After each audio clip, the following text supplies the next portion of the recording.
I call the honourable member Grant Robertson. E te pika tēnā koe. Ki ngā meme o tēnei whare, tēnā koutou katoa.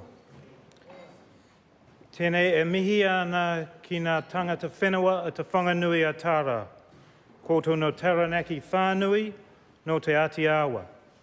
Tēnā koutou, tēnā koutou, tēnā koutou katoa.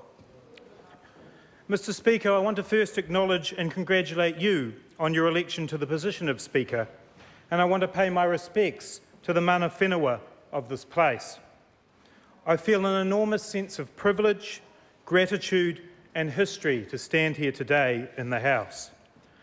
Mr. Speaker, in 1954 and 1957, my grandfather, Bob Wilkie, ran as the Labour candidate in the Wairarapa electorate, a somewhat thankless task at the time. His advertisement in that long lamented journal, the Featherston Chronicle, just before the 1957 election reads in part, and I quote, "I believe it is the responsibility of all in prosperity to care for those in adversity, that the welfare of the nation in the future depends on the children of today, and every assistance, financial and otherwise, should be given to those who have undertaken the responsibilities of parenthood. While times may have changed, the core values of social justice, community and family that lie at the heart of my grandfather's words and the Labour Party's existence remain as important as ever today. I hope that Bob, who is in the gallery today, is proud that his grandson has made it to this place, and happy 89th birthday for tomorrow. These values of social justice which drew me to the Labour Party, a party of principle and vision, are what drives me today.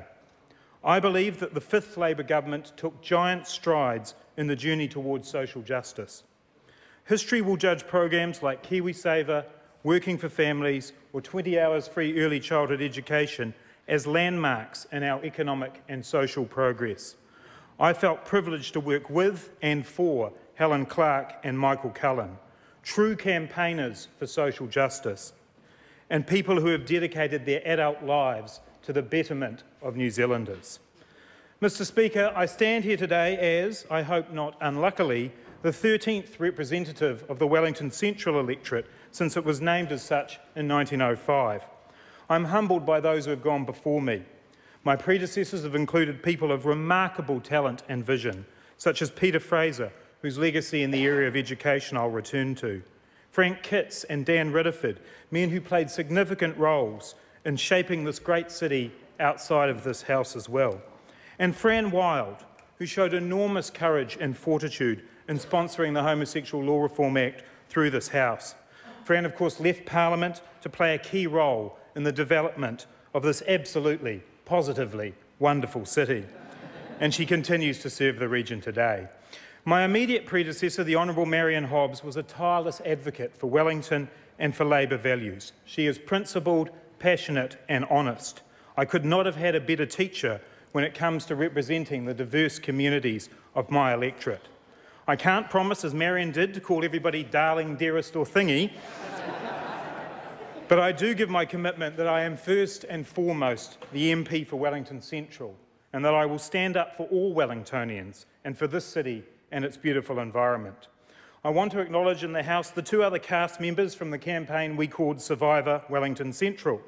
The Honourable Heather Roy and Sue Kedgley are both articulate and principled advocates for the causes they believe in, and were warm and friendly in what was from time to time a difficult campaign. I venture to suggest not many other campaigns dealt with water pistols and exploding taser guns, but that's Wellington Central for you. I look forward to working with all MPs from the Wellington region to advance the well-being of our constituents. I also want to acknowledge those who've broken ground in Parliament. In particular, I want to salute my colleagues Marion Street and Chris Carter. In his maiden speech 15 years ago, Chris Carter said that he hoped his presence would make it easier for other gays and lesbians to aspire to political office. For my part, I can say that it has. I am proud and comfortable with who I am. Being gay is part of who I am, just as being a former diplomat, a fan of the mighty Ranfurly Shield-holding Wellington Lions, being a fan of New Zealand music and New Zealand literature. My political view is defined by my sexuality only in as much as it has given me an insight into how people can be marginalised and discriminated against, and how much I abhor that. I'm lucky that I've grown up in a generation that is not fixated on issues of sexual orientation. I'm not, and neither should others be. I am here today on the strength of support from my friends and family. In particular, I want to acknowledge the support and love of my partner, Alf. We are living proof that it pays not to stereotype. We met playing rugby. I was the number 8 and he was the halfback.